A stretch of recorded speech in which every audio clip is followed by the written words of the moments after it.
வணக்கம் மக்களே, சற்றுமுன் கிடைத்த தகவல் ஒன்றை பார்க்க போகிறோம். விரைவில் மெகா கூட்டணி அமைக்கப்படும். மக்களின் முழு ஆதரவு இந்த கூட்டணிக்கு தான். திடீர் தகவல். இந்த ஒரு தகவலை பற்றி தான் நாம் பார்க்க போகிறோம். தகவலை பார்ப்பதற்கு முன்னதாக நீங்கள் நம்மளுடைய சேனலுக்கு புதிய பார்வையாளர்களாக இருந்தீர்கள் என்றால் மறக்காமல் நம்மளுடைய சேனலை சப்ஸ்கிரைப் செய்து வைத்துக் கொள்ளுங்கள் மக்களே.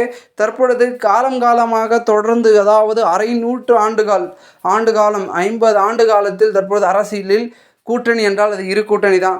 ஒன்று திமுக, இன்னொன்று அதிமுக என்று மாறி மாறி கூட்டணி கட்சிகள் தான் இருக்கும். இந்த 2 கட்சி மட்டும்தான் கூட்டணியை அமைக்கும். தற்பொழுது 2026 தேர்தலில் அது மாதிரி 2 கட்சி கூட்டணி இருக்காது. மூன்றாவதாக ஒரு கட்சிகளுடன் கூட்டணி அமைக்கப் போகிறார்கள் நம்மளுடைய அரசியல் கட்சிகள் அப்படின்னு சொல்லப்படுகிறது. யார் அந்த புதிய வரவு, யார் அந்த புதிய கூட்டணி மூன்றாவதாக உருவாக்க போகிறாருன்னு கேட்டிங்கன்னா, தமிழக வெற்றிக் கழகத்தின் தலைவர் விஜய் அவர்கள், அதாவது புதிய வரவாக வந்திருக்கிறார் தமிழக அரசியல். அவர் பார்த்திங்கன்னா கூட்டணி கட்சிக்கு ஆட்சியிலும் பங்கு அதிகாரத்திலும் பங்கு என்று சொல்லி தற்பொழுது கூட்டணிக்கான ஒரு அச்சாரத்தை அவர் முதல் மாநாட்டில் போட்டார். இந்த ஒரு சூழ்நிலையில் தற்பொழுது பெரும் விதத்தில் பார்த்திங்கன்னா விஜய் பார்த்திங்கன்னா இப்போ புதிய வரவாக இருக்கிறதுனால அவர்களோட கட்சியில் நிறைய பேர் சேர்ந்துட்டு வர்றாரு. ஸோ அவர் ஒரு கூட்டணி உருவாக்க போகிறாரு. இந்த ஒரு சூழ்நிலையில் இதை பார்த்திங்கன்னா மையமாக வைத்து நிறைய விதமானவர்கள் தாவேகா கூட்டணியில் இணையலாம் அப்படின்ற முடிவுகளே வந்திருக்கிறார்கள். அதிலும் குறிப்பாக தேமுதிக, பாமக, மற்ற ஒரு சில கட்சிகள், ஏன் திமுக கூட்டணியில் இருக்கக்கூடிய காங்கிரஸ், விசிக கூட தாவேகா பக்கம் செல்லலாம் அப்படின்ற முடிவுக்கு இருக்கிறார்கள். டிடிவி தினகரன், அமமுக என நிறைய விதமான கட்சிகள் தாவேகாவில் இணையலாம் அப்படின்ற முடிவுக்கு வந்திருக்கிறார்கள்.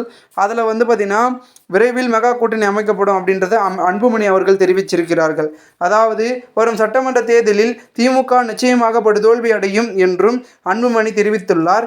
விரைவில் மெகா கூட்டணி அமைக்கப்படும் என்றும் அன்புமணி கூறியிருக்கிறார். பாமக இருக்கும் கூட்டணி நிச்சயம் வெற்றி பெறும் என்றார்.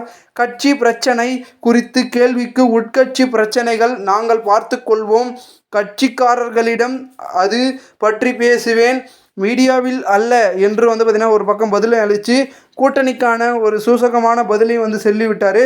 ஸோ அதனால் பார்த்திங்கன்னா இவரும் கூட்டணி எங்கே போக போகிறாருன்னா தாவேகா பக்கம் போவதாக ஒரு சில பேச்சுக்களும் பாமகவில் அடிபடுகிறது. இதனைத் தொடர்ந்து தற்பொழுது பார்த்திங்கன்னா முக்கிய அங்கமாக இருக்கக்கூடிய டிடிவி தினகரன், அதாவது விஜயகாந்தை விட விஜய் அதிக தாக்கத்தை ஏற்படுத்துவார் என்று டிடிவி தினகரன் ஒரு பக்கம் விஜய்க்கு ஆதரவாக பேசியிருக்கிறாரு. விஜய் தலைமையில் வலுவான கூட்டணி அமைத்தால் அது ஆளுங்கட்சிக்கு சரியான போட்டியாக இருக்கும் என டிடிவி தினகரன் தெரிவித்துள்ளார். விஜயகாந்த் வருகையால் 2006 திமுக மைனாரிட்டி ஆட்சி அமைந்தது. அதை விட பெரிய தாக்கத்தை விஜய் ஏற்படுத்துவார் எனவும் கணித்துள்ளார். இப்படி சொல்வதால் தாவேகாவுடன் அமமுக கூட்டணி அமைக்கும் என்பது உறுதியில்லை என்றும் விளக்கமும் பார்த்திங்கன்னா அளித்துள்ளார். இதன் மூலமாகவே தெரிகிறது அவர் அந்த பக்கம் தான் போகிறாருன்னு. சும்மா பார்த்திங்கன்னா சொல்லாமல் சொல்லியிருக்கிறார் என்றே சொல்லப்படுகிறது.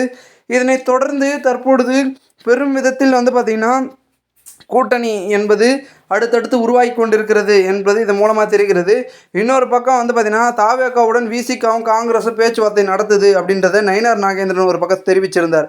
என்னென்னா திமுக கூட்டணி பலமாக இல்லை என நயினார் நாகேந்திரன் கூறியிருந்தார்.